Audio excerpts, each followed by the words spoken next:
The loudest person in the room is almost never the most powerful one. Think about that for a moment. Every room you have ever walked into, the person talking the most, the one demanding the most attention, the one making sure everyone knows they're there, that person is almost never the one actually running things. The one running things is quiet, settled, unbothered. They speak when they have something worth saying. They move when movement is necessary. They react to almost nothing. And somehow, without trying, everyone in the room knows exactly who holds the power. This is not a coincidence. This is the psychology of the quiet mind. And today we're going to understand exactly why the strongest people you will ever meet are almost always the quietest ones in the room. The first thing you need to understand is this. Noise is a signal of insecurity.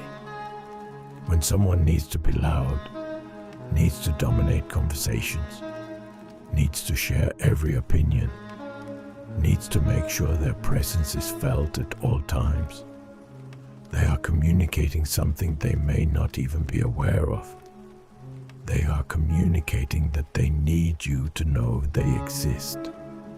They need external confirmation that they matter. They need the room to validate what they cannot validate themselves. This is not strength. This is the loudest possible form of insecurity.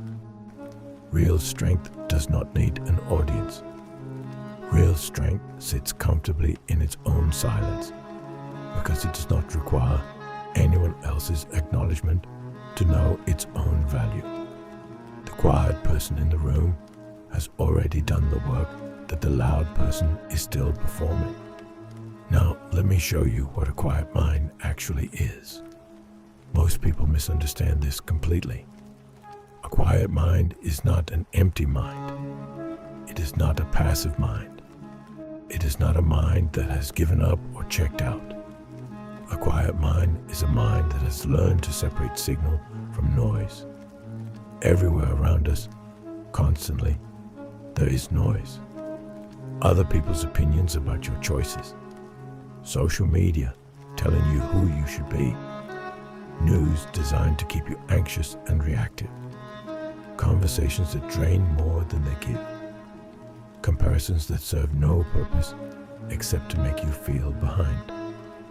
The average person absorbs all of this, reacts to all of this, carries all of this, and the weight of it keeps them permanently distracted, permanently reactive, permanently living in response to the world around them instead of directing it.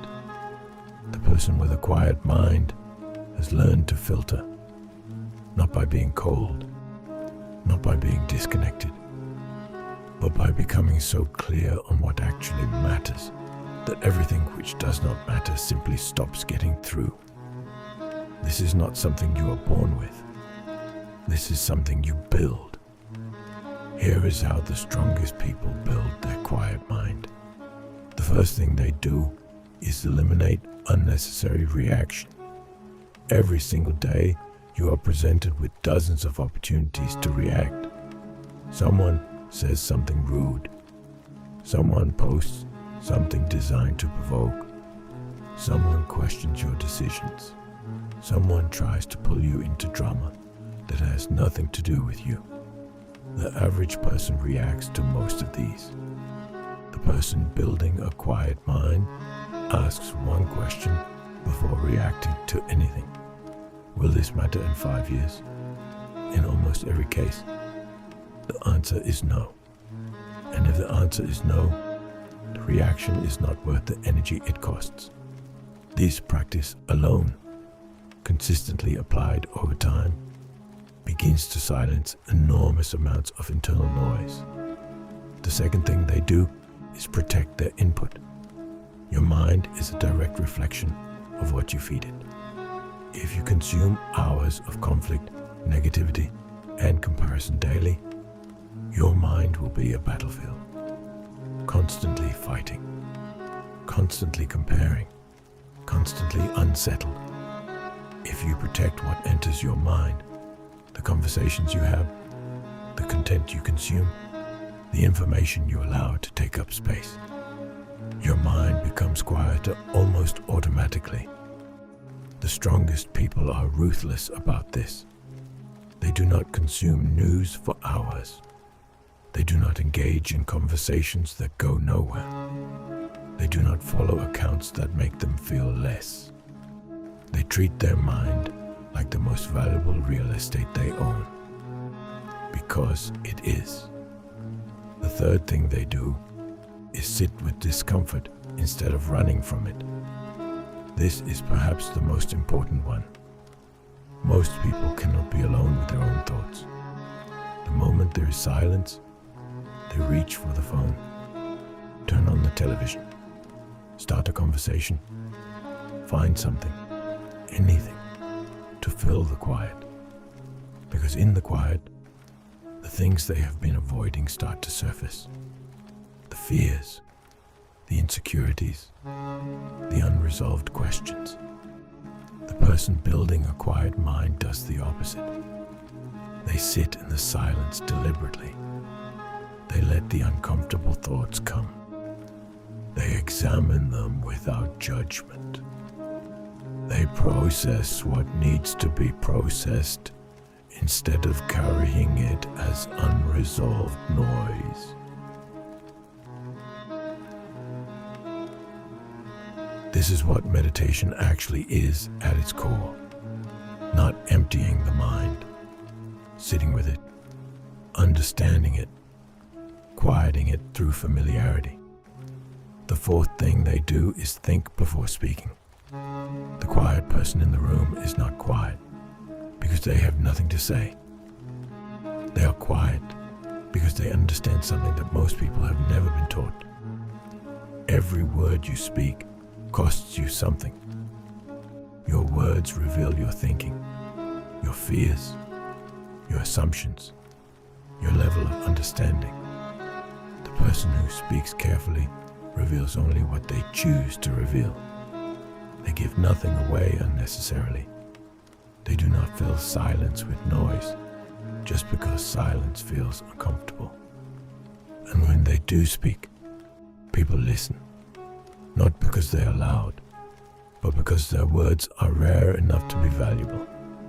The fifth thing they do is detach from outcomes they cannot control. This is the Stoic foundation of the quiet mind. Marcus Aurelius, one of the most powerful men in human history, wrote constantly about the practice of separating what is within your control from what is not. What is within your control? Your thoughts, your effort, your response, your character. What is outside your control? Everything else. The person who tries to control everything lives in permanent internal chaos because the world does not cooperate.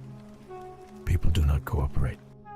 Outcomes do not cooperate. And every time something outside their control does not go the way they needed, it disturbs their peace. The person with a quiet mind has accepted this completely.